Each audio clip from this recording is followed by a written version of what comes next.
Hello everyone, welcome to Gateway Classes. डा में unit number 4 का आज लेक्चर नंबर 4 हम डिस्कस करेंगे। और आज की जो हमारी कंप्यूटेशनल प्रॉब्लम है उसका नाम है ट्रैवलिंग सेल्समैन प्रॉब्लम। और ट्रैवलिंग सेल्समैन प्रॉब्लम को हम डायनामिक प्रोग्रामिंग का यूज करके आज सॉल्व करेंगे बेटा, ठीक है। तो चलिए स्टार्ट करते हैं। सबसे पहले तो प्रॉब्लम देखते हैं कि ट्रैवलिंग सेल्समैन प्रॉब्लम है क्या। प्रॉब्लम का स्टेटमेंट पहले धीरे धीरे एक एक करके समझो। मान लो मेरे पास यहाँ कोई ग्राफ है 1 2 3 4, 4 वर्टिसेस का मेरे पास ग्राफ है और मैं ये मान के चल रही हूं कि ये बाई डायरेक्शनल ग्राफ है, मतलब बाई डायरेक्शनल एरोज हैं, दोनों डायरेक्शन में मेरे पास पाथ है जाने के लिए। तो अब ट्रैवलिंग सेल्समैन प्रॉब्लम क्या कहती है कि मान लीजिए मैंने इस पूरे ग्राफ में से कोई एक वर्टेक्स, एक स्टार्टिंग वर्टेक्स की तरह चूज किया। तो प्रॉब्लम ये है कि एक सेल्समैन है जो कि जिसे कुछ सामान को कैरी करना है और कोई सामान यहां पर बेचना है, ठीक है। उसे क्या करना है, अपने ग्राफ में या अपने सिटी में जितने भी अवेलेबल नंबर ऑफ नोड्स हैं उन सबको एक एक करके विजिट करना है। एटलीस्ट मतलब एटमोस्ट एग्जैक्टली एक बार हर नोड को विजिट करेगा वो, और विजिट करके फिर वो अपने स्टार्टिंग वर्टेक्स पर वापस आएगा। क्या प्रॉब्लम है, ट्रैवलिंग सेल्समैन है, कुछ नोट दिए हुए हैं आपको, एक ग्राफ गिवन है और एक ट्रैवलिंग सेल्समैन है जो उस ग्राफ के एक स्टार्टिंग पॉइंट से स्टार्ट करेगा और फिर ग्राफ के सारे वर्टिसेस को एग्जैक्टली एक बार विजिट करेगा और फिर लौटकर स्टार्टिंग वर्टेक्स पर आ जाएगा। इस काम को करने के लिए जो मिनिमम कॉस्ट वाला जो पाथ है, ये वाला जो पाथ है, ये जो साइकिल है, ये जो साइकिल वो कंप्लीट करेगा अपनी जर्नी में, तो इसमें मिनिमम कॉस्ट वाला जो साइकिल है वो हमें फाइंड आउट करना है। तो दिस इज आवर प्रॉब्लम, ठीक है। एक बार रीड आउट करते हैं। A salesman has to visit every city exactly once. Important है, रिपीट नहीं होना चाहिए, ठीक है। एक बार गए तो दोबारा उस सिटी को विजिट ना करें। And return to the home city, मतलब अगर यहां से शुरू कर रहा है तो यहीं पर उसे वापस जाना है। Any chosen vertex as the starting और होम सिटी, कोई भी वर्टेक्स जहां से आप शुरू करना चाहते हैं उसको आप होम सिटी मान सकते हैं। Forming a cycle and the challenge is that the salesman needs to minimize the total length of the trip. मतलब साइकिल्स फाइंड आउट करने हैं, मल्टीपल साइकिल हो सकते हैं मल्टीपल ग्राफ में, लेकिन हमें कौन सा साइकिल फाइंड आउट करना है जिसमें एग्जैक्टली एक एक बार वो सारे नोड्स को विजिट करे और जो टोटल कॉस्ट आए वो मिनिमम आए। ये हमारी प्रॉब्लम है। अब इस प्रॉब्लम को सॉल्व करने के लिए हम डायनामिक प्रोग्रामिंग अप्रोच का यूज करेंगे, है ना। पहले ये समझते हैं कि अगर मैं डायनामिक प्रोग्रामिंग अप्रोच यूज ना करूं और ब्रूट फोर्स मेथड से इसको सॉल्व करने की कोशिश करूं तो फिर क्या होगा। ब्रूट फोर्स मेथड का मतलब क्या होता है कि हम तुक्का लगा दें, है ना, हम सारे कॉम्बिनेशन फाइंड आउट करें कैसे कैसे पॉसिबल है, उसके हिसाब से अपना जो सॉल्यूशन है उसे जनरेट कर लें। कैसे भाई, मैंने ये माना कि मान लो 4 वर्टिसेस हैं मेरे पास, लिख लेते हैं this is brute force approach. Exam में कभी ये भी पूछा जा सकता है कि अगर आप कोई भी एल्गोरिथमिक डिजाइन टेक्निक नहीं लगाते और रैंडमली डिसीजन लेते हैं, ये ब्रूट फोर्स अप्रोच फॉलो करते हैं, तो फिर उस केस में किस तरह के सॉल्यूशन आएंगे, कितनी टाइम कॉम्प्लेक्सिटी आएगी, और डायनामिक प्रोग्रामिंग यूज करने के बाद टाइम कॉम्प्लेक्सिटी पे क्या फर्क पड़ा, कुछ कम हुई या नहीं हुई, है ना। ये सारी चीजें आपको पता होनी चाहिए। तो देखिए, मान लीजिए मैंने ये ग्राफ लिया, ये 1 है, ये 2 है, और यहां हमने लिया था 3 और ये हमने लिया था 4, ये 4 वर्टिसेस हैं, है ना। ये ग्राफ था हमारा, ठीक बात है। अब हम क्या कह रहे हैं कि हमें जो ये ट्रैवलिंग सेल्समैन प्रॉब्लम को सॉल्व करने के लिए साइकिल निकालना है, उस साइकिल के क्या क्या कॉम्बिनेशंस पॉसिबल हो सकते हैं। तो देखिए, स्टार्टिंग वर्टेक्स, अगर मान लीजिए मैंने 1 को स्टार्टिंग वर्टेक्स चूज किया तो उस केस में 1 से हम शुरू करेंगे। 1 से कहां जाएंगे, 2 पर जाएंगे, 2 से 3 पर जाएंगे, 3 से 4 पर जाएंगे और 4 से वापस 1 पर आ जाएंगे। एक तो ये पॉसिबल कॉम्बिनेशन बना मेरा, ये साइकिल बन सकता है, ठीक है। मैं 1 से ही स्टार्ट करूं, 1 से मैं अगर मान लो यहां मेरे पास जितने भी पॉसिबल सॉल्यूशंस हैं उस हिसाब से मैं 1 से पहले 2 पे जाऊं, फिर 2 से मैं 4 पे जाऊं, 4 से मैं 3 पे जाऊं, फिर 3 से 1 पे आ जाऊं। अभी ये मत सोचना कि यहां कौन सा डायरेक्ट एरो है, कौन सा डायरेक्ट एरो नहीं है। अगर मेरे पास 4 वर्टेक्स हैं तो ये पॉसिबल कॉम्बिनेशन है जिन्हें हम यूज कर सकते हैं, है ना। किसी भी रैंडम ग्राफ की मैं बात कर रही हूं, वो ग्राफ ये ग्राफ भी हो सकता है, कोई और ग्राफ भी हो सकता है, ठीक है। तो एक वर्टेक्स मैंने स्टार्टिंग वर्टेक्स चूज कर लिया, वही वर्टेक्स पर आके मेरा साइकिल खत्म होगा, मेरी जर्नी कहां एंड होगी, जब घूमते घूमते वापस हम उसी पर आ जाएंगे। तो ये साइकिल फॉर्म करेगा, है ना। 1 से शुरू करेगा और 1 पर ही आपकी जो जर्नी होगी वो एंड होगी। तो स्टार्टिंग और एंडिंग तो हमने 1 पर फिक्स कर दी। अब बीच के 4 में से 3 वर्टेक्स बचे, उन्हीं के जो मैक्सिमम कॉम्बिनेशन है वो बन सकते हैं, 2 तो ये बन गए। फिर और अगर मैंने मान लो 1 के बाद 3 को चूज किया तो 3 2 4 फिर 1, फिर उसके बाद मैंने 1 के बाद 3 को चूज कर लिया, अगर 3 के बाद 4 फिर 2 फिर 1, एक कॉम्बिनेशन ये हो सकता है। अब अगर मैं 1 के बाद सीधे 4 पे जाऊं, 4 2 3 1, और दूसरा क्या हो सकता है, 1 के बाद 4 पे जाओ, फिर 3 पे जाओ, फिर 2 पे जाओ, फिर 1 पे जाओ। कितने हो गए, 1 2 3 4 5 6। इसके अलावा ये 6 कॉम्बिनेशन है ना। अगर मेरे पास 4 नोड हैं तो यही 6 कॉम्बिनेशन हैं, जिसमें से एक कोई ऐसा आएगा जो मिनिमम कॉस्ट का साइकिल निकल के आएगा। तो इसका मतलब अगर मैं ब्रूट फोर्स मेथड लगाऊं तो मुझे इतने कॉम्बिनेशंस चेक करने पड़ेंगे। ठीक बात है। अब ये जरा इसकी टाइम कॉम्प्लेक्सिटी एनालाइज करने की कोशिश करते हैं। अब मुझे ये बताओ कि ये स्टार्टिंग वर्टेक्स और एंडिंग वर्टेक्स तो मैंने फिक्स कर दिया, चेंजेस कहाँ, ये इन 3 पोजीशंस पे मैंने चेंजेस किए, सेकंड वाली, थर्ड वाली और फोर्थ वाली, इन 3 पोजीशंस पर मैंने मॉडिफिकेशन की, इन्हीं के अंदर मैंने रोटेशन किया है ना। तो इसका मतलब ये 1 2 3 कितने हैं, 3। कितनी तरीके से हम ये काम कर सकते हैं, 3 फैक्टोरियल। क्या आया, 3 फैक्टोरियल आया टोटल, 1 2 3 4 5 6, 3 नंबर्स, 3 प्लेसेस है मेरे पास, उनमें मुझे रोटेशन करना है, तो फैक्टोरियल 3 तरीके से मैं यहां पर वैल्यूज को प्लेस कर सकती हूं, है ना। अब यहां पर देखो, अगर मैं 3 के रेफरेंस में बात करूं, इन जनरल अगर हम इसे बात करें कि if nodes, if n nodes are, लिख देते हैं चलो, if n nodes are present in the graph, तो आपको तो सारे के सारे कंसिडर करने हैं, क्योंकि ये जो साइकिल है ये बेसिकली क्या है, अभी मैं बाद में बताऊंगी, ये एक हैमिल्टोनियन साइकिल है ना। आपको हैमिल्टोनियन साइकिल फाइंड आउट करना है, ऐसा साइकिल जो एक वर्टेक्स से स्टार्ट हो, सारे रिमेनिंग वर्टेक्स को एग्जैक्टली एक बार विजिट करे और वापस स्टार्टिंग वर्टेक्स पर आ जाए। लेकिन यहां पर खाली हैमिल्टोनियन साइकिल फाइंड आउट नहीं कर रहे हैं हम मिनिमम कॉस्ट का, ऐसे बहुत सारे साइकिल हो सकते हैं, लेकिन हमें क्या करना है, मिनिमम कॉस्ट वाला साइकिल जो है वो फाइंड आउट करके देना है। ठीक है, तो अगर टोटल नंबर ऑफ नोड्स मेरे ग्राफ में n है, तो उस केस में यहां देखो 4 थे, तो यहां क्या आया था, 3 फैक्टोरियल। इसका मतलब क्या हुआ कि ये जो है ये क्या बना, n माइनस 1 फैक्टोरियल। इतने तरीके से इतने कॉम्बिनेशंस पॉसिबल हैं जिनके थ्रू हम ये फाइंड आउट कर सकते हैं कि ये जो कितने चांसेस हमें मिलेंगे या कितनी इसकी टाइम कॉम्प्लेक्सिटी होगी। अब इस बात को हम कैसे लिख सकते हैं, n माइनस 1 फैक्टोरियल का मतलब क्या है, जनरली हम इसको n फैक्टोरियल ही लिख सकते हैं।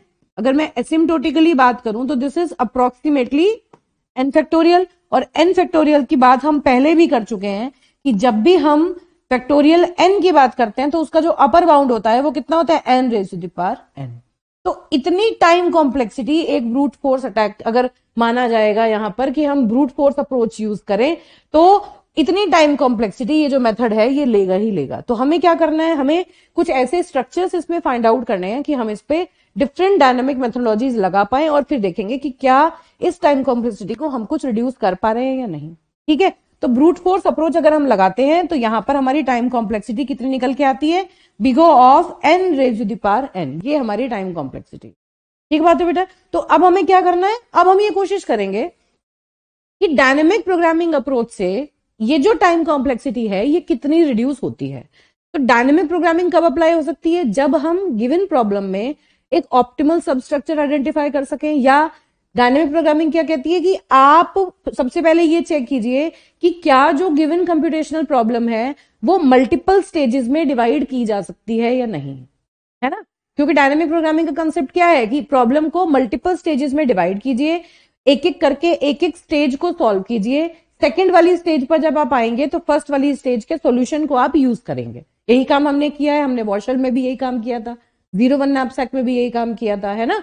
और लास्ट टाइम जितने भी चीजें अभी तक हम रिसोर्स एलोकेशन में हमने यही काम किया।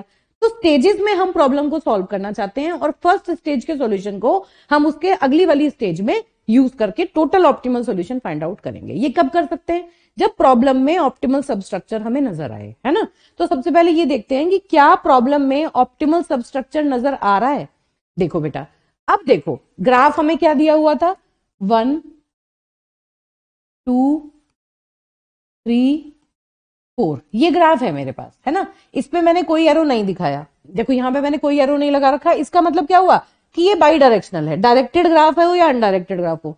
ये अनडायरेक्टेड ग्राफ है, इसका मतलब ये जो एरोज हैं ये बाई डायरेक्शनल एरोज हैं, ये हमें पता है। अगर हमें एक कॉस्ट दे रखी है तो हम बाई डायरेक्शन में उसके कॉस्ट को कन्वर्ट कर लेते हैं, ठीक है। अब देखो इस प्रॉब्लम को फाइंड आउट हम कैसे कर सकते हैं, किस तरह से कर सकते हैं। सबसे पहले ये इक्वेशन है मेन, जिस इक्वेशन को हमें समझना है।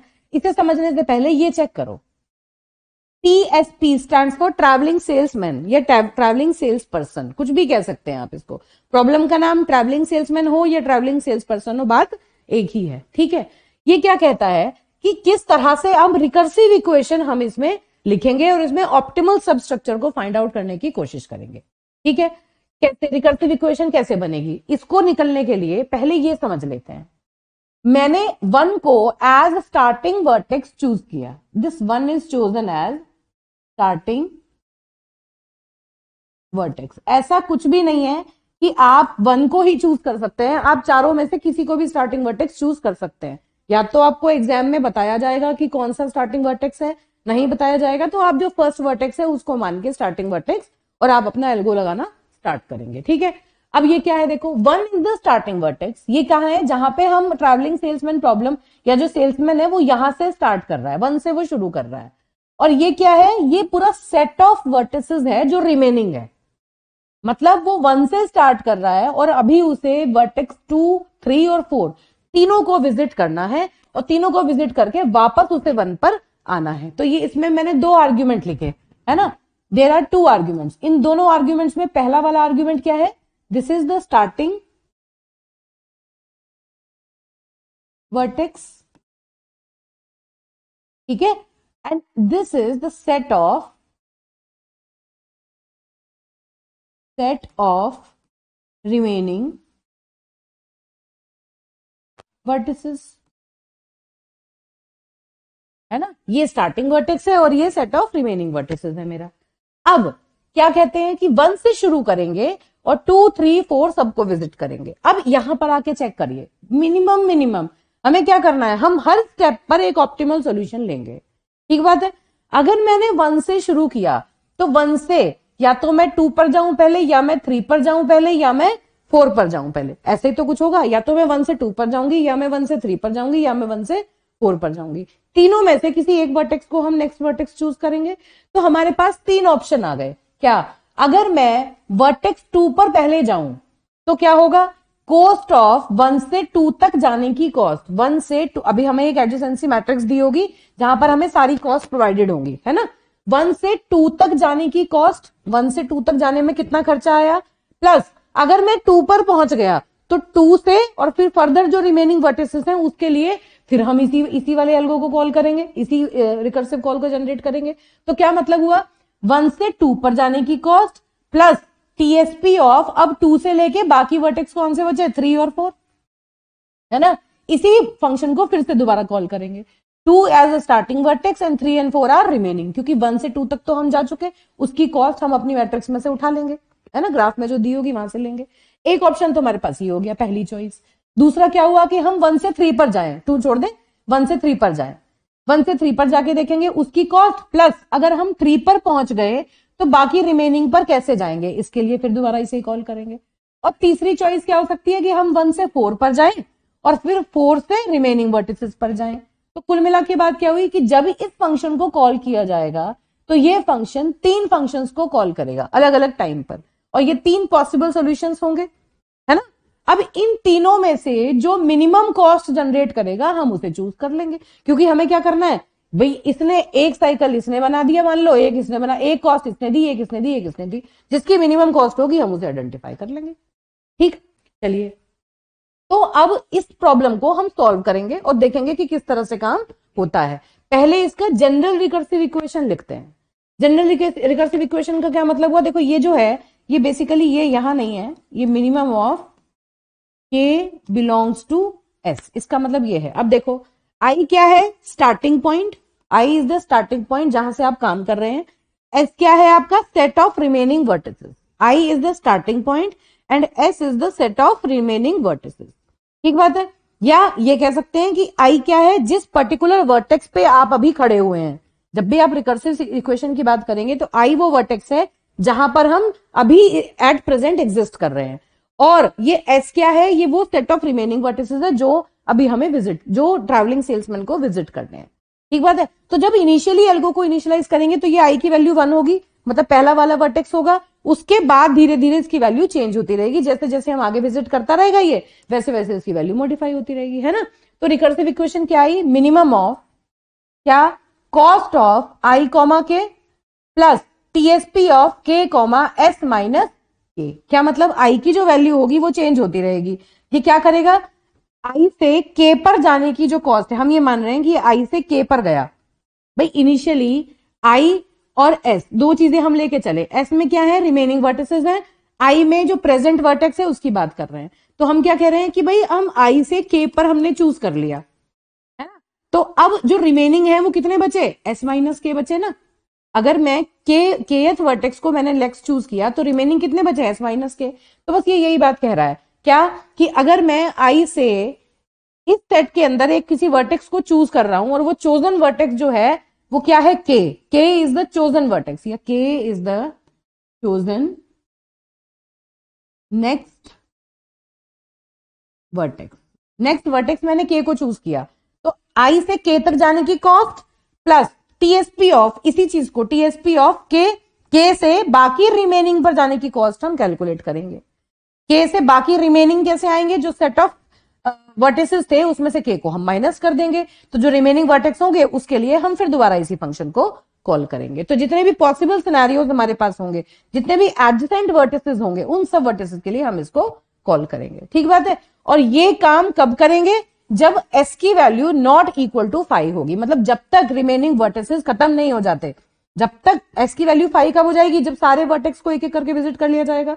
तो जब तक सारे वर्टिसेस पे ये काम नहीं हो जाता तब तक ये कॉल जो होगी ये कंटिन्यूअसली चलती रहेगी। ठीक है। और फिर एक मोमेंट आएगा जब यहां पर सारे वर्टिसेस खत्म हो जाएंगे, मतलब एस की वैल्यू इनफाइनाइट हो जाएगी। तो क्या करेंगे, सी ऑफ आई, यहां जो एस की वैल्यू अगर इनफाइनाइट होगी, मतलब क्या हुआ, अगर TSP of I comma five अगर कहीं नजर आता है, फाइव का मतलब क्या हुआ कि यहां पर सेट जो है वो खाली हो गया, तो उस केस में हम क्या कहेंगे कि हम वर्टेक्स 1 पर वापस जा रहे हैं। भाई अगर हमने सारे वर्टेक्स एक एक करके विजिट कर लिए तो अब उसके बाद वापस लौट के हमें कहां जाना है, स्टार्टिंग वर्टेक्स पे।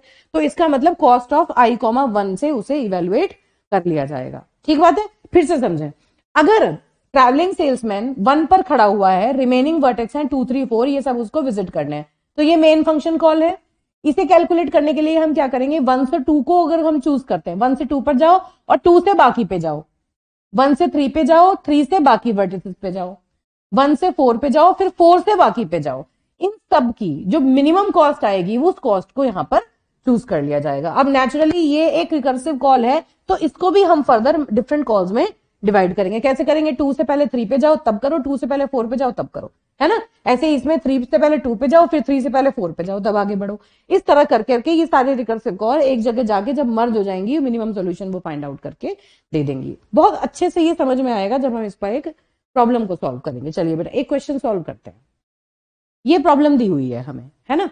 इस प्रॉब्लम को ध्यान में रख के सबसे पहले हम इस प्रॉब्लम का सोल्यूशन बनाते हैं। अब देखिए, ये एडजेसेंसी मैट्रिक्स है जो गिवन है।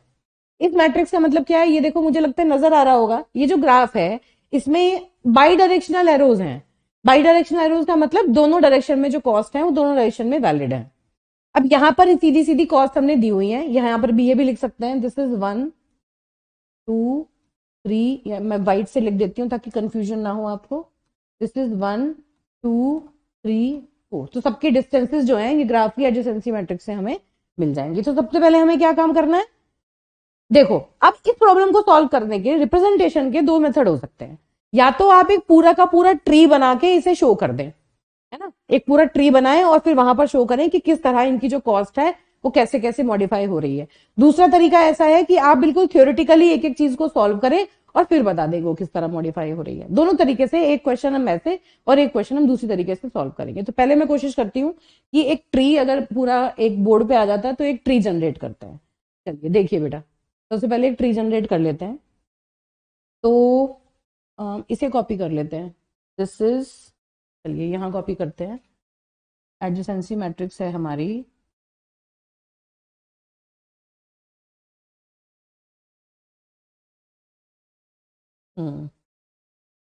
ये है 0 6 1 3, दिस इज 0 613 और फिर है 4021 4021 और फिर है 1208 1208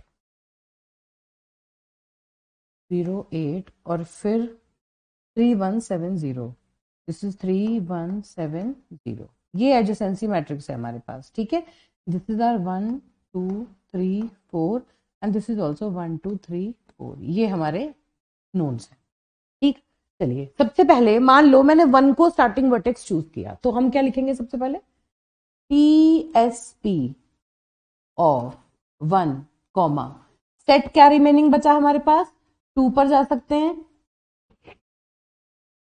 3 पर जा सकते हैं और 4 पर जा सकते हैं। बेटा मैं तो ये कहूंगी कि आप साथ साथ जैसे जैसे आप नोटबुक में पढ़ते रहिए और साथ साथ इसको लिखते रहिए ताकि आप पैरेलली कंप्यूट कर पाए जो काम मैं कर रही हूँ।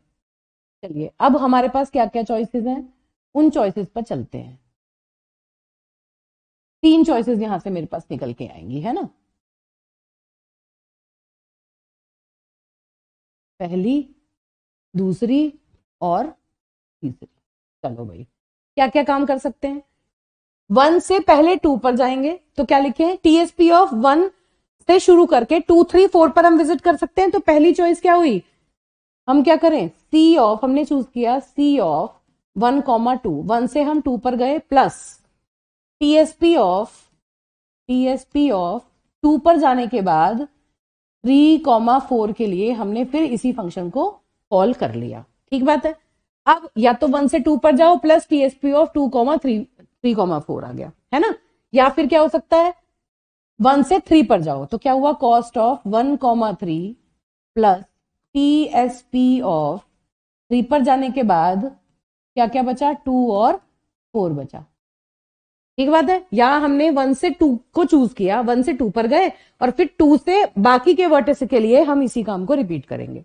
फिर यहां पर हमने क्या चूज किया कि हम 1 से 3 पर गए और 3 से बाकी बचे हुए वर्टेक्स के लिए हम ये काम करेंगे। अल्टीमेटली हमें 1 से शुरू करना है, उसको तो हमें यहाँ चूज नहीं करना, उसको तो ऑटोमेटिकली जब सारे वर्टेक्स हो जाएंगे कवर तो हम रिटर्न पोजीशन पर आ जाएंगे, है ना।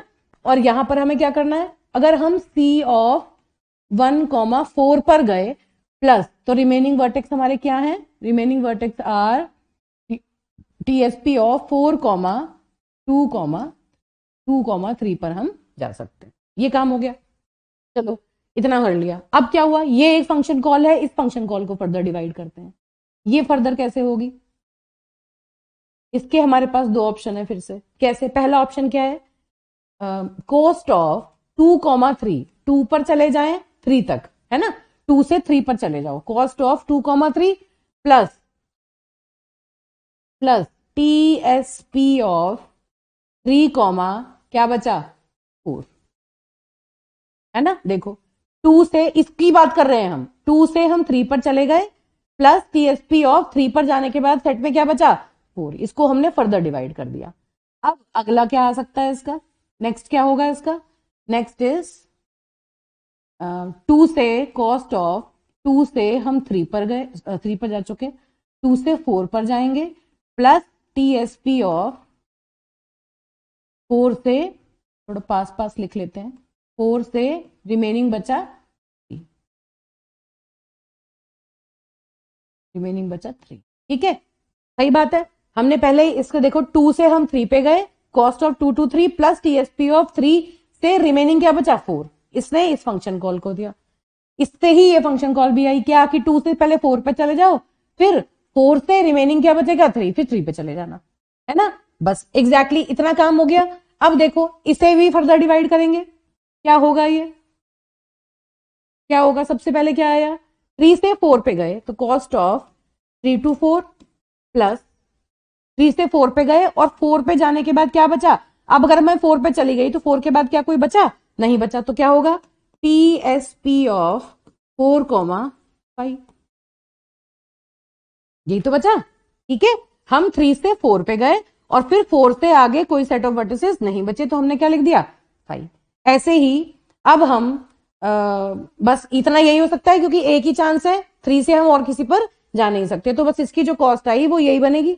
तो हम इसे किस तरह लिखते हैं, इस तरह से डायरेक्टली लिख देते हैं, ये देखो, डायरेक्टली इसे ऐसे लिख सकते हैं, इस तरह से ये डिवाइड हो गया, फर्दर इसकी ब्रांचिंग नहीं हुई है ना, क्योंकि 3 से बस एक ही वर्टेक्स है जहां तक हम जा सकते हैं, दूसरी हमारे पास कोई चॉइस नहीं है। अब इसके लिए देख लेते हैं, इसके लिए भी सेम चीज आएगी, क्या होगा, कॉस्ट ऑफ 4,3, 4 से 3 पर जाओ और फिर प्लस टीएसपी ऑफ क्या, कहां से कहां तक जाना है, 3 पर जा चुके और 3 से अब कहां जाओगे, कहीं नहीं, क्योंकि अब क्या बचा, ठीक है। तो ये वाली जो साइड थी इसको हमने पूरा एक्सपैंड कर लिया।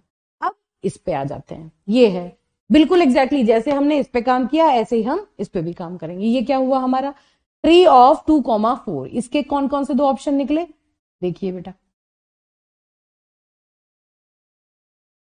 2 ऑप्शन है, इसको मैं डिफरेंट पेन से यहां से, चलिए भाई देखिए, सबसे पहले क्या होगा, कॉस्ट ऑफ 3,2 है ना, प्लस टीएसपी ऑफ 3 से 2 पर जाएंगे और फिर 2 अगर सेलेक्ट किया तो 2 से रिमेनिंग बचा हमारा 4, ठीक। ऐसे ही इधर क्या, कॉस्ट ऑफ 3 से 4 पर चले जाओ प्लस टीएसपी ऑफ 4 पर जाके 2 के लिए इसी चीज को रिपीट करो, हो गया ये काम। अब इसे फर्दर डिवाइड करो, अगर 2,4 मेरे पास है, 2,4 मेरे पास है, तो मेरे पास आगे क्या ऑप्शन बचा, सीधे सीधे क्या लिखेंगे कि भाई cost of 2 to 4 plus TSP of 4 से शुरू करो और अब कुछ भी रिमेनिंग नहीं है। ऐसे ही इसके लिए भी सेम चीज, क्या होगा, cost of 4 to 2 plus TSP of 2 to this is 5 again, है ना। अब फिर देखो यहां पर ये एक तरीका है, डायरेक्टली ट्री बना के हम इनकी जो सॉल्यूशंस होंगे उनको मर्ज करके यहीं पर आंसर निकाल देंगे। एक तरीका होगा जिसमें हम डिफरेंट फंक्शन कॉल को अलग अलग सॉल्व करेंगे, एक क्वेश्चन ऐसे सॉल्व करेंगे, एक क्वेश्चन पूरा रेगुलर सॉल्व करेंगे, जो मेथड आपको ठीक लगे उससे आप इसको फॉलो कर सकते हैं, ठीक है बेटा। चलिए अब इधर देखते हैं, इसके लिए भी सेम काम हम करेंगे, इसके लिए भी हमारे पास 2 ऑप्शन है, क्या, सबसे पहले क्या देखें, cost of 4,2 plus TSP of 2,3 है ना, 4 से 2 पर जाओ प्लस ट्रैवलिंग सेल्समैन पर्सन के लिए 2 से फिर रिमेनिंग क्या है 3, वहां तक के लिए कॉल कर लो, और फिर क्या आएगा यहां पर, या फिर कॉस्ट ऑफ 4,3, 4 से 3 पर जाओ और फिर टीएसपी को कॉल करो किसके लिए, 3 पर जाने के बाद 2 रिमेनिंग बचेगा, 3 के लिए, 3 से 2 के लिए कॉल कर लो। अब यहां पर क्या हुआ, इससे डायरेक्टली क्या लिख सकते हैं, मैं सीधा लिख रही हूं, what is this, this is cost of 2 to 3 plus TSP of 3 to 5, है ना, और ये क्या है, this is cost of 3 to 2 plus TSP of 2 to 5, इस तरह हमने इनको ब्रेक कर दिया। अब देखो भाई इतनी बात समझ हो गई, अब एक एक करके समझो जरा, इसको क्या लिख सकते हैं, ये 4 to 5 का मतलब क्या हुआ, यही बात हम कर रहे हैं। चलो पहले इतना देख लेते हैं, 4 से अब कुछ नहीं बचा, जब कुछ नहीं बचा तो ये देखो, जब कुछ नहीं बचा, जब ये 5 है तो हमें कहां लौट के आना है, स्टार्टिंग वर्टेक्स पे, तो हम इसे क्या मान लेंगे कि हम आई पर जाएंगे, तो हम इसे डायरेक्टली क्या लिखेंगे, यहां से what is this, this is TSP of 4, this is cost of 4,1, है ना, what is this, this is C43, ये लिख सकते हैं C4,3 प्लस कॉस्ट ऑफ 3,1, ठीक बात है, इससे ये बना। ऐसे ही इससे क्या बना, C of 3,4 plus cost of 4,1, ये सारे के सारे इसमें कन्वर्ट हो गए। ऐसे ही ये पूरा किस में कन्वर्ट हो गया, इसमें कन्वर्ट हो गया, ये पूरा किस में कन्वर्ट हो जाएगा, this is cost of 2,4 plus TSP की जगह क्या लिखें, प्लस C ऑफ 4,1, ठीक बात है। अब ये पूरा किस में हो जाएगा, this is C of 4,2 plus C of 2,1, है ना। और ये दोनों कहाँ आ गए, इन दोनों को हम यहां लिख लेते हैं। ये क्या है, दिस इज सी ऑफ 2,3। चलिए इसको डायरेक्टली लिख देंगे, इसको मैं डायरेक्टली लिख दूंगी। बेटा मुझे लगता है ये बात समझ में तो आई गई होगी कि हम इसे कैसे मॉडिफाई करेंगे। ठीक है, ये जो क्या होगा, ये 2,3 प्लस 3,1 सी ऑफ 3,1, और ये क्या है 3,2 प्लस कॉस्ट ऑफ 2,1। ठीक है, ये डायरेक्टली हम लिख सकते हैं। ठीक, ये इसको हम डायरेक्टली लिख सकते हैं। चलो अब देखिए, अब हमें क्या करना है, यहां तक हमने इस ट्री को ब्रेक कर दिया। अब एक एक करके इन सब प्रॉब्लम्स को हम सॉल्व करते हैं। कैसे सॉल्व करेंगे, देखो यहां तक हम डायरेक्ट कॉस्ट हमारे पास यहां पर लिखी हुई है, इनकी कॉस्ट लिख देते हैं हम सीधे। चलो एक एक करके इनकी कॉस्ट लिखते हैं। क्या कॉस्ट है, 3 to 4, cost of C 3 to 4, 3 to 4 is 8, this 3 to 4 is 8। ऐसे ही C of 4 to 1, 4 to 1 is 3, तो दिस इज 8, दिस इज 3, दोनों को ऐड करेंगे तो क्या आएगा, 11 आएगा। तो इसका मतलब इसकी जो वैल्यू आई वो कितनी आई, 11 आई, है ना। ये देखो इसकी एक ही ब्रांच थी, इन दोनों को निकाला, इनको ऐड किया, वैल्यू क्या आई 11। तो इसका मतलब इसकी जो फंक्शन कॉल है उसकी कॉस्ट मैं ऊपर लिख रही हूँ, इसकी कॉस्ट है 11। अब C23 की कॉस्ट कितनी है, 2 to 3 इज 2, दिस इज 2, है ना। तो इसका मतलब ये वाली जो ब्रांच है इसकी कॉस्ट आ गई आपकी 11 प्लस 2 मतलब 13। ठीक बात है, इसकी जो कॉस्ट आएगी वो इन दोनों में से मिनिमम आएगी। हर बार हमें क्या करना है, मिनिमम सेलेक्ट करना है हर स्टेज पर। तो एक प्रॉब्लम इसकी ये हो गई, एक प्रॉब्लम ये हो गई, तो इसका इन दोनों का मिनिमम ये चूज करेगा। अभी क्या हुआ था, ये जो था इसकी एक ही प्रॉब्लम बनी थी, फर्दर दूसरी सब प्रॉब्लम थी नहीं, तो इसलिए ये डायरेक्टली उठा लिया हमने। अब यहाँ पे ब्रांचिंग हुई थी, तो एक सब प्रॉब्लम ये है, एक सब प्रॉब्लम ये है, इन दोनों का जो मिनिमम कॉस्ट होगी वो ये उठाएगा। इस बात का क्या मतलब है कि भाई 2 से 3 पर जाना पहले बेनिफिशियल है कि 2 से 4 पर जाना बेनिफिशियल है ना। इस सब प्रॉब्लम को इसने सॉल्व करना है। अब इसका देख लेते हैं, C 4 to 3, 4 to 3, 4 to 3 is cost 7, 4 to 3 is 7, C 3 to 1, 3 to 1 is 1, 4 to 3 is 7 and 3 to 1 is 1। तो ये टोटल क्या बनी 8, this is 8, now this is 8, correct. अब 3 2 to 4, 2 to 4 is 1, this is 1, तो 1 प्लस 8 इज 9। ठीक बात है, तो इसका मतलब ये प्रॉब्लम जब हम सॉल्व करेंगे तो दो सब प्रॉब्लम बनी। अगर मैं C से 2 से 4 पर जाऊं तो कॉस्ट 9 है, और 2 से 3 पर जाऊं तो टोटल कॉस्ट मेरी 13 आएगी। तो इसका मतलब मैंने कौन सा पार्ट चूज किया, 9 वाला चूज करेंगे, और इन दोनों में से मिनिमम जो होगी उसकी वैल्यू वो यहाँ पर चूज कर लेगा। मिनिमम वैल्यू ये कौन सी चूज करेगा, 9 चूज करेगा। ठीक है, और अब C 1 to 2, 1 to 2 कॉस्ट कितनी है 6, दिस इज 6, तो इसकी टोटल कॉस्ट कितनी होगी 15।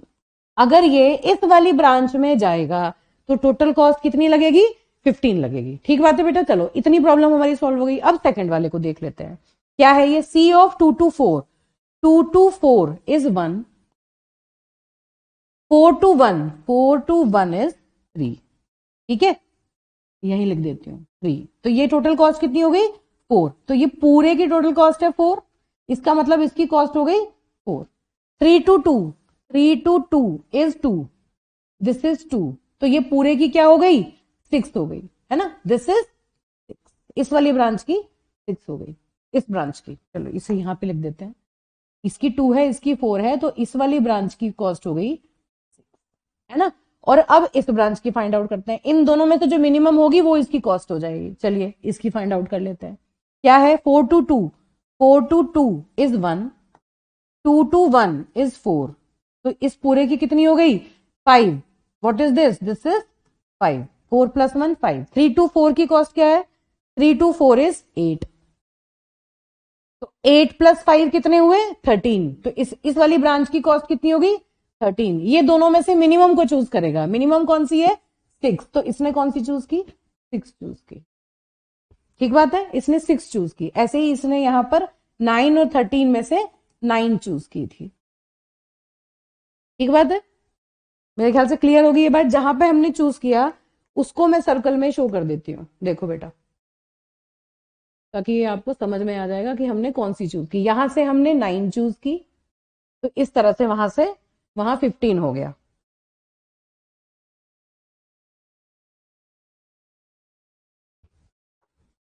This is 15। जो हम चूज कर रहे हैं उसको सर्कल में दिखा देंगे, ठीक है, जिससे कि क्लैरिटी बनी रहेगी। अब ये जो 6 है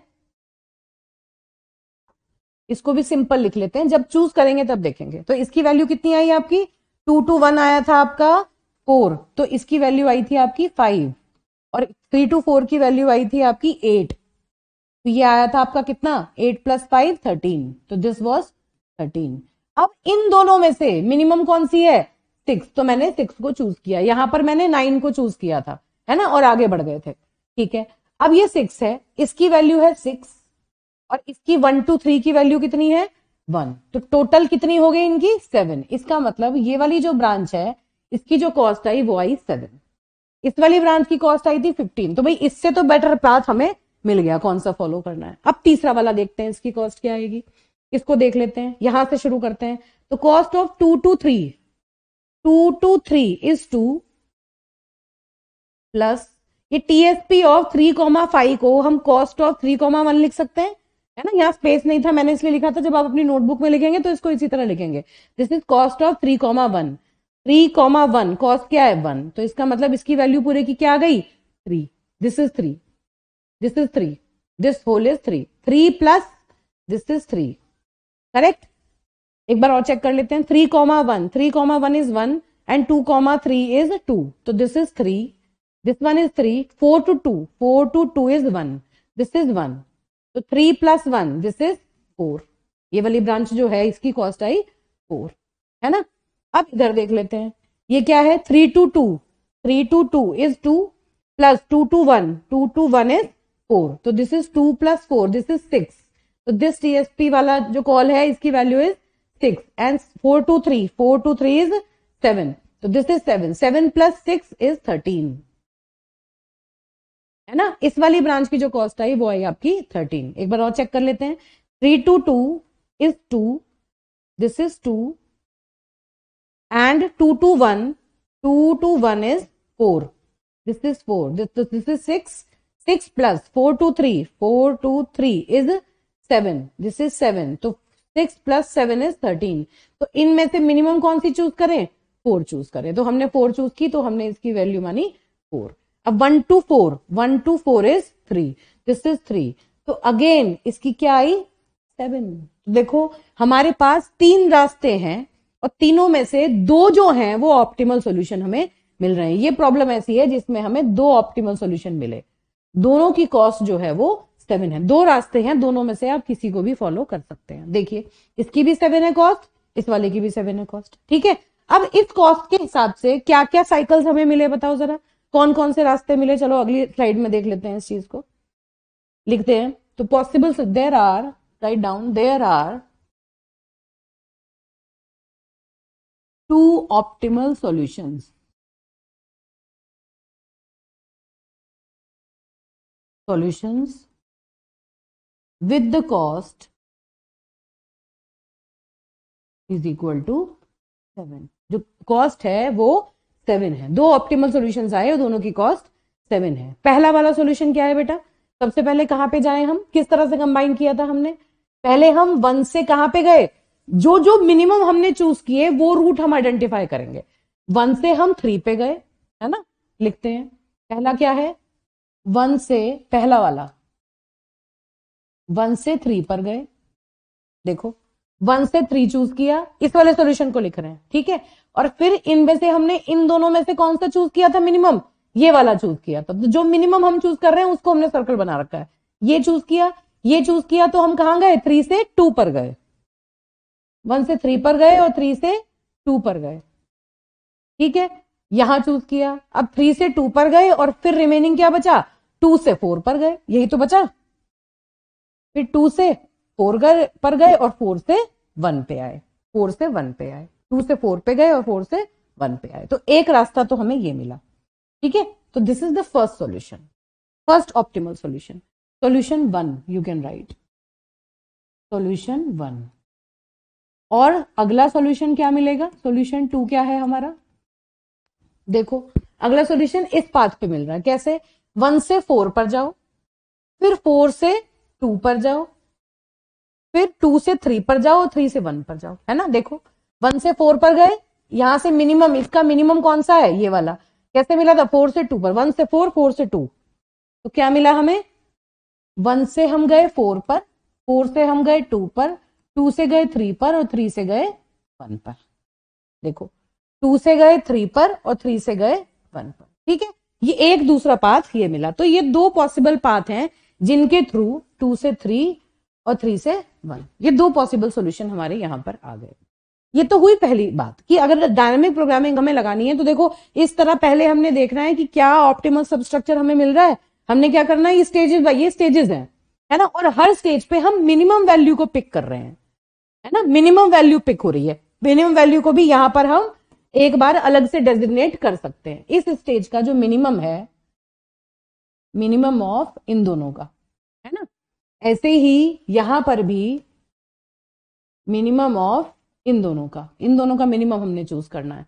इसी तरह यहां पर भी हमने क्या किया, चूज किया मिनिमम ऑफ 4,13। इस तरह हम चूज करके आ गए। ऐसे ही यहां पर ऊपर सबसे पहले मिनिमम ऑफ 15, 7 एंड 7, इनके लिए हमने ये दो मिनिमम जो थे, ये मिनिमम वैल्यू थी दो, तो इन दोनों को हमने यहां पर चूज कर लिया। इस तरह से बेटा हमने काम किया। ये बात ध्यान रखना, हर स्टेप में हम मिनिमम वैल्यू को लेके ही ऊपर चलेंगे। अब देखो हमारे पास यहां अब एक इंपॉर्टेंट बात है आइडेंटिफाई करने की कि हमने यहां टोटल कितनी फंक्शन कॉल्स जनरेट करी हैं।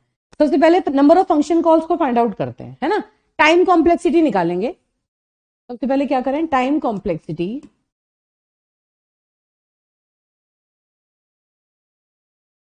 टाइम कॉम्प्लेक्सिटी जनरेट करेंगे, ठीक है। टाइम कॉम्प्लेक्सिटी लिखने के लिए पहले कुछ इंपॉर्टेंट चीजें हैं जिन्हें हम आइडेंटिफाई कर लेते हैं। क्या है, उस हिसाब से कुछ जनरल फॉर्मूलाज हमें यहां पर मिल सकते हैं। देखते हैं क्या मिलता है।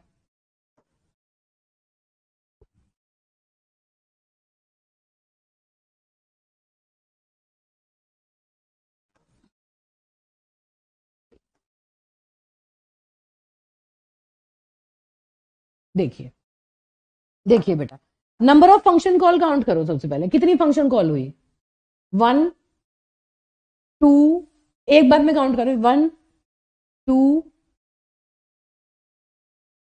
3, है ना। 1, 2, 3, 4, 5, 6, 7, 8, 9, 10, 11, 12, 13, 14, 15। Total number of function call कितनी हुई हमारी, 15 फंक्शन कॉल्स हुई। तो देखो total number of function calls, total यहां लिख लेते हैं, टोटल फंक्शन कॉल्स कितनी हुई, 15 फंक्शन कॉल्स हुई। लेकिन अब हमें यह भी आइडेंटिफाई करना है कि ये डायनामिक प्रोग्रामिंग अप्रोच हम यूज कर रहे हैं, इसका मतलब जो प्रॉब्लम्स हैं वो ओवरलैपिंग सब प्रॉब्लम्स भी हो सकती हैं। तो हम ये देखेंगे कि कोई फंक्शन कॉल ऐसी भी हैं जो रिपीट हो रही हैं। कैसे, देखो ये 4,5 है, पहली बार यहां पे आया, दूसरी बार यहां पे आया। देखो 4,5 रिपीट हुआ, ये देखो 4,5 यहां भी है, 4,5 यहां भी है। This function call has been repeated, एक बार रिपीट हुआ। 3,5 यहां भी है और 3,5 यहां भी है, तो 3,5 भी दो बार रिपीट हुआ। ऐसे ही जो 2,5 है, ये अभी मैंने ऑब्जर्व, ये 2,5 है, ये भी दो बार आ रहा है।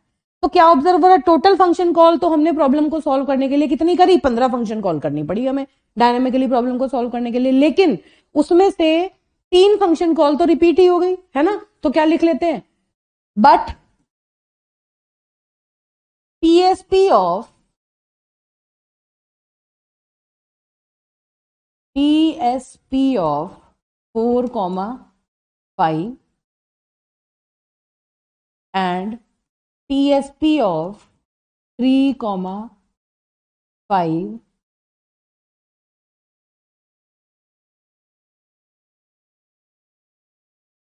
TSP of 4,5, है ना, and TSP of 3,5, 3 पर, और TSP of 2,5। ये 3 फंक्शन कॉल्स हैं जो कितनी बार रिपीट हुई हैं,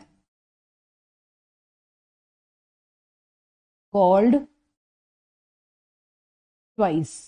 ये 2-2 बार कॉल हुए हैं, तो इसका मतलब जो distinct number of function calls हैं वो कितनी हुई, distinct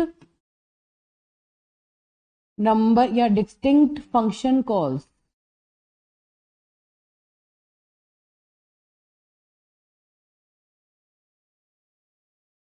is equal to 15 total थी, -1 1 1 -3, तो कितनी हुई 12 फंक्शन कॉल्स थी जो डिस्टिंक्ट हुई, है ना। इसका मतलब 15 फंक्शन कॉल वाला उतना काम नहीं करना पड़ा, काम कितना पड़ा, 12 फंक्शन कॉल का काम करना पड़ा। तो इसके लिए एक जनरल फॉर्मूला है, क्या है कि नंबर ऑफ फंक्शन कॉल, ये कितना, number of distinct function calls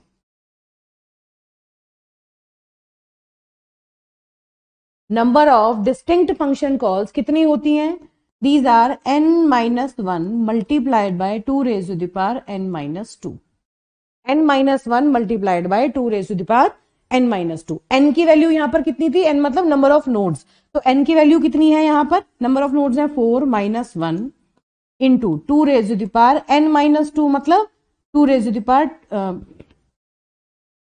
कितनी हो गई 2, तो क्या हुआ ये 3 multiplied by 2 raise to the power 2 is 4, तो मतलब क्या हुआ 12। देखो इस फॉर्मूले से सीधा सीधा निकल के आ रहा है। तो इसकी टाइम कॉम्प्लेक्सिटी कितनी हो गई, अगर मैं इसके हिसाब से जितनी नंबर ऑफ फंक्शन कॉल होंगी उतनी तो टाइम कॉम्प्लेक्सिटी होगी, तो टाइम कॉम्प्लेक्सिटी कितनी बनी हमारी भाई, Tn इज अप्रोक्सीमेटली कितना n-1, जो वैल्यू कंप्यूट होके आई तो कितनी आई n-1 into 2 raise to the power n-2, है ना। इसको अप्रोक्सीमेटली हम क्या कह सकते हैं, n into 2 raise to the power n। तो this is the time complexity of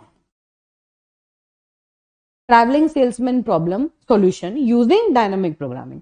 अगर हम ब्रूट फोर्स मेथड यूज कर रहे थे तो उस केस में जो टाइम कॉम्प्लेक्सिटी वो कितनी थी, यूजिंग ब्रूट फोर्स क्या थी, this is n into 2 raise to the power n, this is much less than n raise to the power n। तो हमने कुछ तो टाइम कॉम्प्लेक्सिटी, हालांकि अभी भी बहुत ज्यादा टाइम टेकिंग है, अभी भी बहुत एक्सपोनेंशियल टाइम प्रॉब्लम है, लेकिन फिर भी पहले के कंपैरिजन में इसका जो टाइम था वो कंपैरेटिवली हमने थोड़ा सा रिड्यूस कर लिया। ये क्या थी, this is the time complexity in case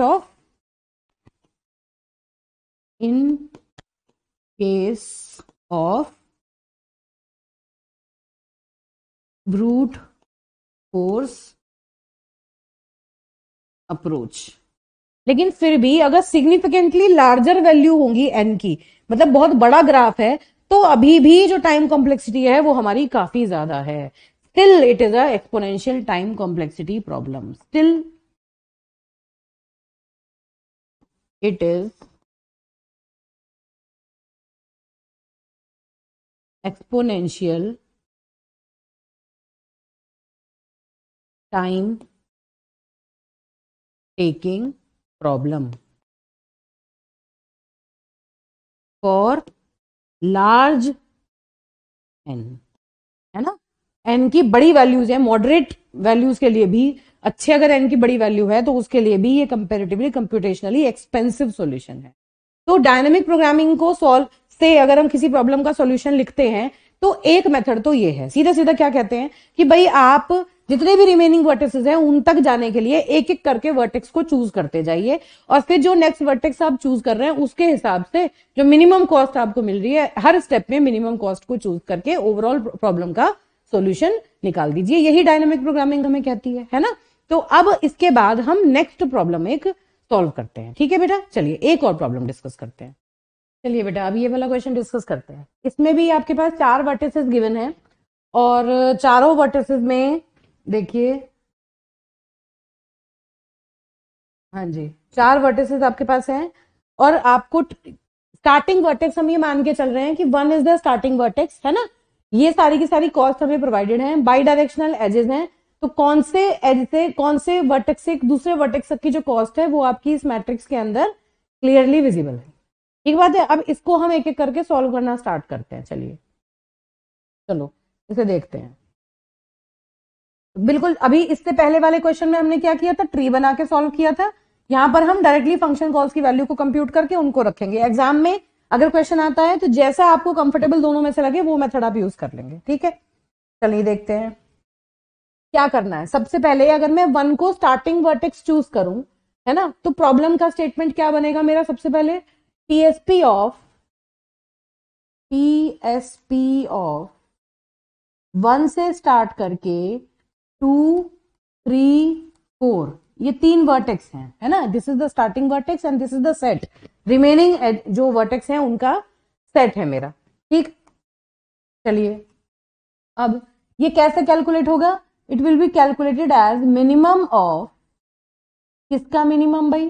3 options हैं मेरे पास, है ना। कौन कौन से ऑप्शन है?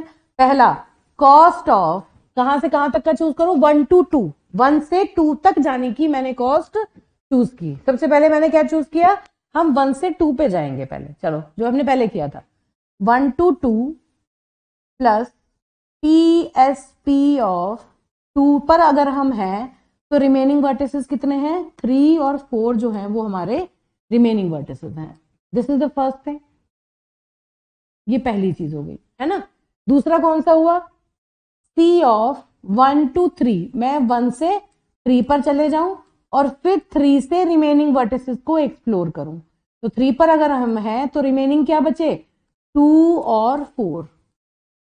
या फिर थर्ड ऑप्शन हमारे पास क्या है कि हम सी से 1 से 4 पर जाएं और फिर 4 पर जाने के बाद रिमेनिंग वर्टिसेस को एक्सप्लोर करें। 2,3 आर माय रिमेनिंग वर्टिसेस। तो एक एक करके पहले स्टेप में इस तरह ब्रेकडाउन हो रही है। हमने सब प्रॉब्लम्स को डिवाइड किया, हमने प्रॉब्लम को सब प्रॉब्लम में डिवाइड किया। ये हमारी पहली सब प्रॉब्लम, ये दूसरी, ये तीसरी।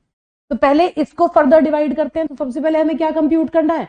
टीएसपी ऑफ, हम सबसे पहले कंप्यूट करते हैं TSP of 2, 3 and 4। This is 2,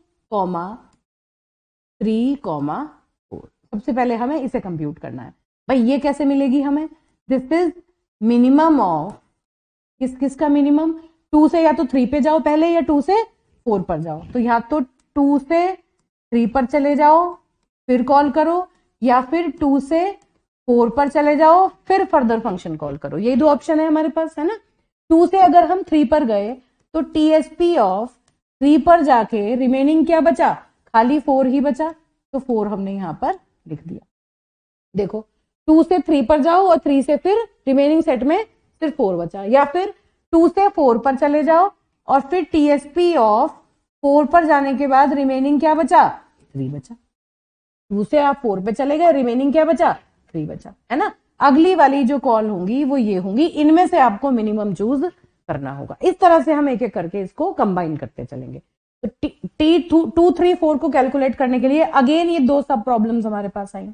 अब इन 2 सब प्रॉब्लम को एक एक करके हम सॉल्व कर लेते हैं। ठीक है, इसे सॉल्व करते हैं। सबसे पहले लिखते हैं टीएसपी ऑफ 3, 4। क्या वैल्यू आएगी इसकी? This is cost of 3 to 4 plus TSP of 4, 5। Remaining हमारे पास कोई वर्टेक्स नहीं बचा। देखो भाई 3 से 4 को चूज कर लो और फिर 4 पर जाके कहां जाओगे? कहीं नहीं, क्योंकि इसमें कोई वर्टेक्स नहीं है। तो इसकी वैल्यू मेरे पास क्या आती है? सी ऑफ 3, 4 प्लस टीएसपी और 4, 5 का मतलब क्या हुआ?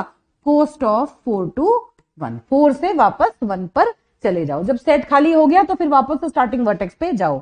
जितने भी वर्टिसेस आपको डिस्कवर करने थे एक एक करके आपने सबको विजिट कर लिया, तो वापस स्टार्टिंग वर्टेक्स पे चले जाओ। क्या वैल्यू आई इसकी कंप्यूट होके?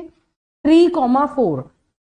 3, 4 दिस इज 12 प्लस, ध्यान से बेटा कॉस्ट रखनी है। अगर एक भी कॉस्ट की कैलकुलेट हो गई पूरा क्वेश्चन गलत हो जाएगा। ठीक है, मैं भी बीच बीच में एक बार वेरीफाई कर लूंगी ताकि आपकी कहीं गलती ना हो। 4 to 1, 4 to 1 दिस इज 8। तो इसकी वैल्यू क्या आई? 20। ठीक बात है। तो टीएसपी ऑफ 3, 4 की वैल्यू आ गई आपकी 20। और अब हमें क्या निकालना है? टीएसपी ऑफ अगला वाला, ये फंक्शन कॉल हमने निकाल ली, है ना। इस फंक्शन कॉल की वैल्यू हम निकाल चुके। तो इस पूरे की वैल्यू कितनी आ गई? चलो यहीं की यहीं लिख देते हैं। इस पूरे की वैल्यू कितनी आई? ये वाला पेन चेंज करके मैं यहीं लिखती हूं इसको। तो दिस टीएसपी ऑफ 3, 4 की वैल्यू आई हमारी 20, this is 20, and what is this? 2 to 3, this is 9, this is 9. तो what is this? This is 29, है ना. ऊपर वाले की जो कॉस्ट आई वो कितनी आई? 29. इसकी आई 9, इसकी आई 20, तो इस पूरे की कितनी हुई? 29. इस पूरे की हुई 29. चलो अब इनकी निकाल लेते हैं, नीचे वाले की निकालते हैं. TSP of 4,3 is equal to, कैसे निकालेंगे? Cost of 4 to 3 plus TSP of 3 पर जाने के बाद आगे कुछ नहीं रिमेनिंग है, 3 to 5. तो ये कितनी हुई? 3 to 1. इसका मतलब क्या हुआ? इसे क्या लिखेंगे? Cost of 3 to 1. कैसे लिखें? कॉस्ट ऑफ 4 to 3 प्लस, है ना, TSP ऑफ 3 to 5 मतलब कॉस्ट ऑफ 3 to 1. ठीक बात है, ये सीधी सीधी निकल के आई. अब ये कितनी है? 4 to 3. Cost of 4 to 3, 4 to 3 is 9 plus cost of 3 to 1, 3 to 1 is 6. कितना आ गया? 15. तो इसका मतलब क्या हुआ? इसकी वैल्यू लिख लेते हैं. TSP ऑफ 4,3, इसकी वैल्यू हमारी क्या आई थी? 15 आई थी. इसकी वैल्यू आई हमारी 15. और 2 to 4 की वैल्यू क्या है? 2 to 4 इसकी वैल्यू है 10. इसकी वैल्यू है 10. तो बेटा देखो, अब इसी चीज को मैं दोबारा से यहां पर, यहां तो मैंने शो करना है ना, इसी को नेक्स्ट लाइन में लिख लेते हैं. तो अब देखो TSP ऑफ, हम कंबाइन कर रहे हैं इसको, TSP ऑफ 2,3,4 इसकी हमने कॉस्ट कैलकुलेट करनी है, इसकी कैलकुलेट करनी है ना, is equal to minimum of, क्या आई? इसकी क्या है? 9 प्लस 20, 9 प्लस 20, और इसकी क्या आई? 10 प्लस 15. तो मिनिमम ऑफ 9 प्लस 20, 10 प्लस 15. कितनी कॉस्ट आई भाई?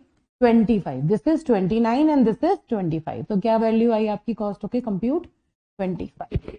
तो इसका मतलब इस पर्टिकुलर सब प्रॉब्लम की वैल्यू क्या आ गई? 25 आ गई. इसको हमने कंप्यूट कर लिया, है ना. एक सब प्रॉब्लम हमने कंप्यूट कर ली और इसकी वैल्यू क्या जनरेट हुई? 25. अब अगला हमें क्या लेना है? TSP of 3,2,4.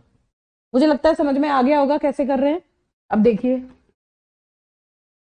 अगली है ये वाली सब प्रॉब्लम 3 to 4. चलिए देखिए, TSP ऑफ 3,2,4 इस वाली सब प्रॉब्लम को सॉल्व करते हैं. कैसे करेंगे? ये क्या कहती है? मिनिमम ऑफ, कौन कौन से ऑप्शंस हैं हमारे पास जिनमें से ये सेलेक्ट करेगा? सबसे पहले 3 से 2 पर जाओ, तो cost of 3 to 2 plus TSP of 2 से क्या आया? रिमेनिंग 4, है ना. 3 से 2 पर जाओ और 2 पर जाके फिर 4 को एक्सप्लोर करना. या फिर दूसरा क्या आया? 3 से 4 पर चले जाओ प्लस TSP ऑफ 4 पर जाके रिमेनिंग 2 को एक्सप्लोर करना. ये 2 सब प्रॉब्लम्स बन गई, है ना. इन 2 सब प्रॉब्लम्स में से ये 2 सब प्रॉब्लम है. अब इन्हें सॉल्व करेंगे और फिर देखेंगे टोटल जो वैल्यूज आएंगी वो मिनिमम जो आएगी उसको हम पिक कर लेंगे. तो क्या हुआ? चलो सबसे पहले किसे कैलकुलेट करते हैं? इसे कैलकुलेट करते हैं. पहली, दिस इज TSP ऑफ क्या है? 2,4. 2, सेट ऑफ रिमेनिंग वर्टिसेस जो है वो, एक ही वर्टेक्स बचा है 4. तो क्या लिखें? This is C of 2,4 plus TSP of, बेटा साथ साथ अपनी नोटबुक में वीडियो पॉज करके बिना देखे आप पैरेलली इन सारी सब प्रॉब्लम्स को कंप्यूट करिए और फिर मैच कीजिएगा. TSP ऑफ क्या बचा? 2 से 4 पर गए और 4 पर गए तो आगे सेट में कुछ भी रिमेनिंग नहीं है ना. तो क्या आया? ये क्या बना? C ऑफ 2 to 4 प्लस, अब ये कॉल कौन सी है? 4 पे वापस 1 पे लौट के आएंगे. तो ये दिस इज C ऑफ 4,1. तो क्या आया? 2 to 4, 2 to 4 is, this is 2, 1, 2, 3, 4. If this is 2, then this is 10. 2 to 4 is 10 plus 4 to 1 is 8. So this is 28. ठीक बात है. इसकी वैल्यू हमारी आई निकल के 28. अब चलिए अगला देखते हैं क्या आया हमारा, टीएसपी ऑफ, इस वाली फंक्शन कॉल्स को भी कैलकुलेट कर लेते हैं। ये वाली पूरी की पूरी कैलकुलेट होके आ गई कितनी, ये अभी चलो एक साथ लिखूंगी मैं, है ना। पहले इसने क्या किया, इसको कैलकुलेट कर लिया फाइनली, फिर इसमें जोड़ दिया, इसकी वैल्यू जनरेट हो गई होगी। फिर इस वाली सब प्रॉब्लम की तरफ चले हम। 4 to 2, 4 to 2 is equal to क्या आया, cost of 4 to 2 plus TSP of 2 to 5। ठीक है, सेट में कुछ नहीं बचा, क्या हुआ, cost of 4 to 2, cost of 4 to 2 plus cost of 2, 1, 2 से 1 पर वापस आ गए। कितनी है ये, 4 to 2, 4 to 2 is 8 plus 2 to 1, 2 to 1 is 5। कितनी आई है, 13। ये आई आपकी 13। अब देख लेते हैं, इन वैल्यूज को कंप्यूट कर लेते हैं, है ना। ये वाली वैल्यूज को लिखते हैं। 2 to 4 की वैल्यू हमारी क्या आई थी, 28। इसकी वैल्यू हमारी आई थी 28। और ऐसे ही 3 to 2 क्या है हमारा, 3 to 2 is 13। 3 to 2 is 13। TSP of 4 to 2, 4 to 2 क्या आई हमारी, 13। ये आई हमारी 13। और 3 to 4 क्या है, 3 to 4 इज 12। हाँ तो देखो, ये तो आई 25, है ना, और ये आई आपकी कितनी, दिस इज 28। 28 प्लस 13, ऑब्वियसली ये लार्जर आई, तो 8 plus 3 1 and 2 plus 1 3 plus 1 4, this is 41। 41 में से 25 को हम चूज कर लेंगे। तो देखो अगली बार में हमने क्या किया, लिख लेते हैं T2 3 to 4, T of 3 to 4 is equal to minimum of, क्या आया, किस किस का मिनिमम है, दिस इज 13 प्लस 28, क्या लिखेंगे, मिनिमम ऑफ 13 प्लस 28 कॉमा, और क्या था बेटा, 12 प्लस 13, 12 प्लस 13। तो क्या आया ये, मिनिमम ऑफ, ये क्या है 41 कॉमा 25, तो नेचुरली क्या निकल के आया, 25, है ना। ये वाली जो सब प्रॉब्लम है, इसकी वैल्यू भी देखो, ये इनिशियली लिख रहे हैं हम, इस सब प्रॉब्लम की वैल्यू भी हमारी ऑप्टिमम 25 ही आई है ना। हम मिनिमम वैल्यूज को चूज करके फाइनली वैल्यूज को जनरेट कर रहे हैं। अब थर्ड वाली देखते हैं, टीएसपी ऑफ 4, 2, 3। ये दोनों सब प्रॉब्लम हम सॉल्व कर चुके हैं फर्दर डिवाइड करके, और अब इस वाली सब प्रॉब्लम को सॉल्व करेंगे, फिर फाइनली इन सबको आपस में मर्ज कर देंगे। तो ये क्या है, 4, 2, 3। अब इसे कैलकुलेट करते हैं। 4, 2, 3 क्या है, टीएसपी ऑफ,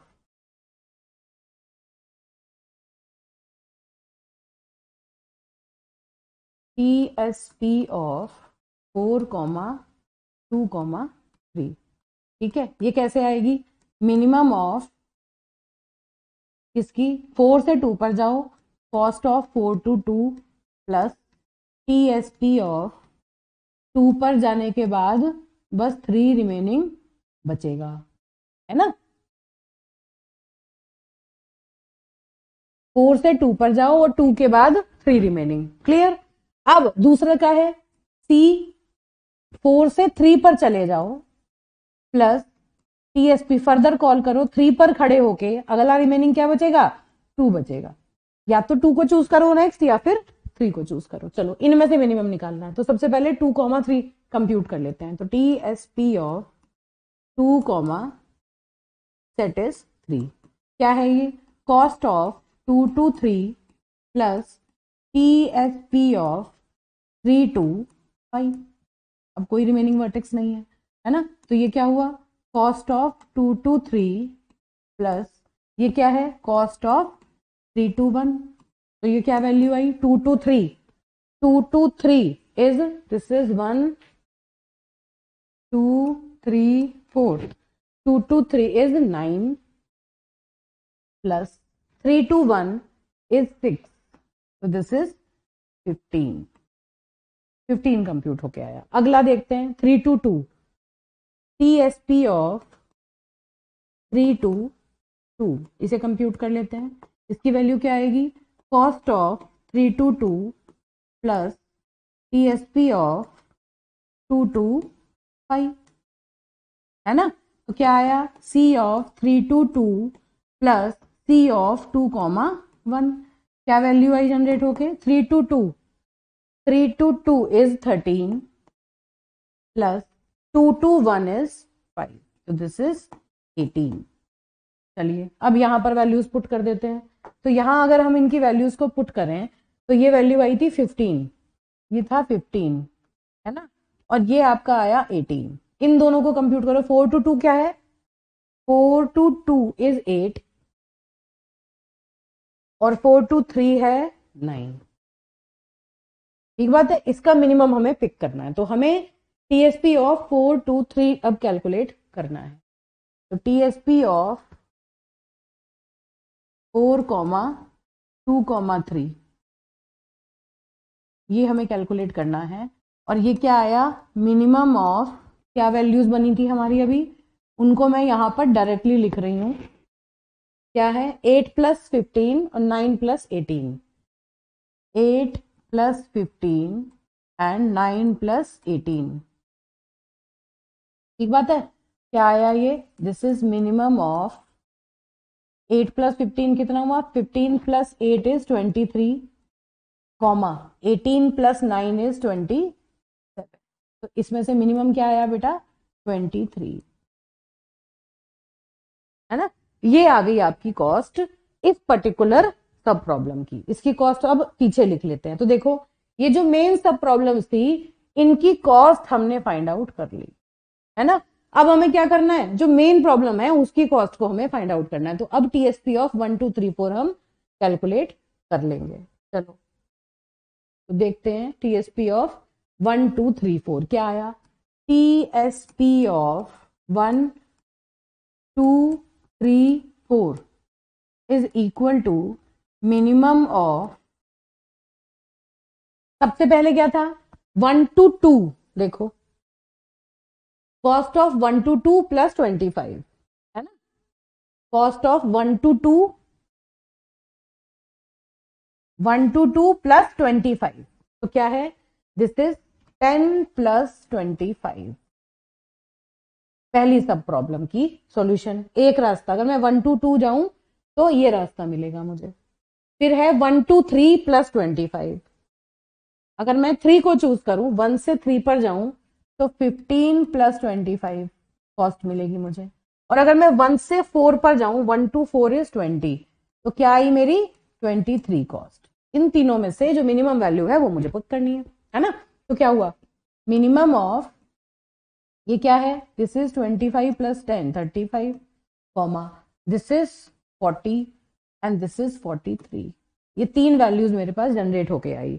इनमें से जो मिनिमम वैल्यू है वो कौन सी है, दिस 35। तो इसकी वैल्यू क्या आई मेरी, क्या वैल्यू उठाई मैंने, 35, है ना।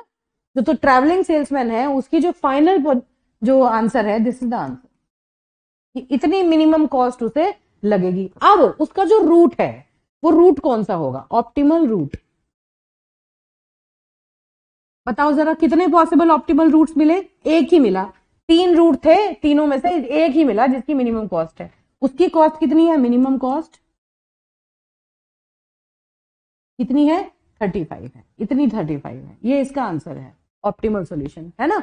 और ऑप्टिमल रूट कौन सा मिला, अब ये आइडेंटिफाई करते हैं किस तरह से ऑप्टिमल रूट्स हमें मिलते हैं। चलिए देखिए कैसे मिला बेटा, ये कहां पे मिला था हमें, फर्स्ट वाला ऑप्शन हमने चूज किया, है ना। पहला वाला चूज करने का मतलब क्या हुआ,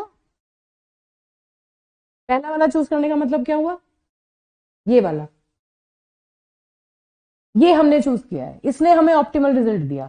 इसका मतलब 1 से हम पहले 2 पे गए, है ना। 1 से 2 तो मिल गया, एक एक करके आइडेंटिफाई करो। मतलब हम 1 से 2 पर गए, पहली बात हो गई हमारी। फिर देखेंगे हमने मिनिमम वैल्यू कहां कहां चूज की है। पहले 1 से 2 पे गए, फिर जब हमने 2, 3, 4 को सॉल्व किया, जब 2, 3, 4 को सॉल्व किया तो ये 2 ऑप्शन थे, है ना। इन दोनों ऑप्शन में से मिनिमम कौन सा मिला हमें, ये वाला ऊपर वाला 29 था इसकी, सॉरी नीचे वाला, इसकी 25 थी और इसकी 29 थी, तो नीचे वाला हमने चूज किया था, है ना।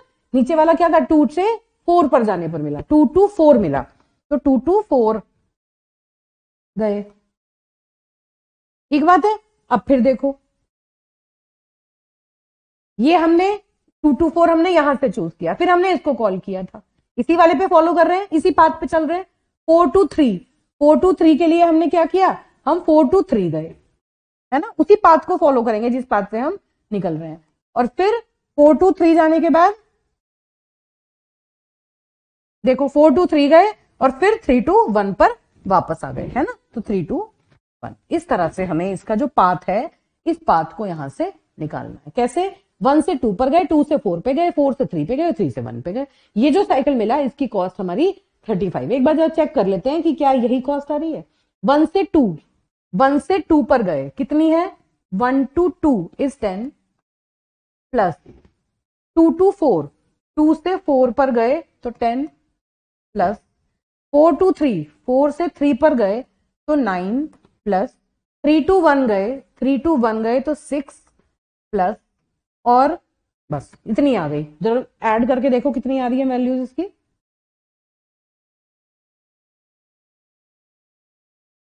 दिस इज 5, ये यहां पर मैंने 5 लिखा हुआ था, ठीक है। अब देखो कैसे आई, 1 to 3, 1 to 2, 2 to 4, 4 to 3, 4 to 3 is 9 and 3 to 1 is 6। तो देखो कितना आया, 20, 29 प्लस 6, 35, करेक्ट, ठीक है। तो दिस इज द साइकिल, ये ऑप्टिमल सॉल्यूशन है, इस तरह से आपको मिल सकता है। तो दो तरीके हैं, या तो आप इस तरह लिख के फाइंड आउट कर लीजिए, वरना अगर आप ट्री बनाने में कंफर्टेबल है तो आप ये सारे के सारे काम ट्री की हेल्प से यहाँ पर ऐसे शो कर सकते हैं, जिसमें हमने एक ट्री बनाया था और ट्री में आपने एक साथ सारी की सारी सब प्रॉब्लम्स को सॉल्व करके दिखा दिया। दोनों ही तरीके से इस प्रॉब्लम को सॉल्व किया जा सकता है, ठीक बात है बेटा। तो ये basically travelling salesman problem using dynamic programming हमने सॉल्व की है।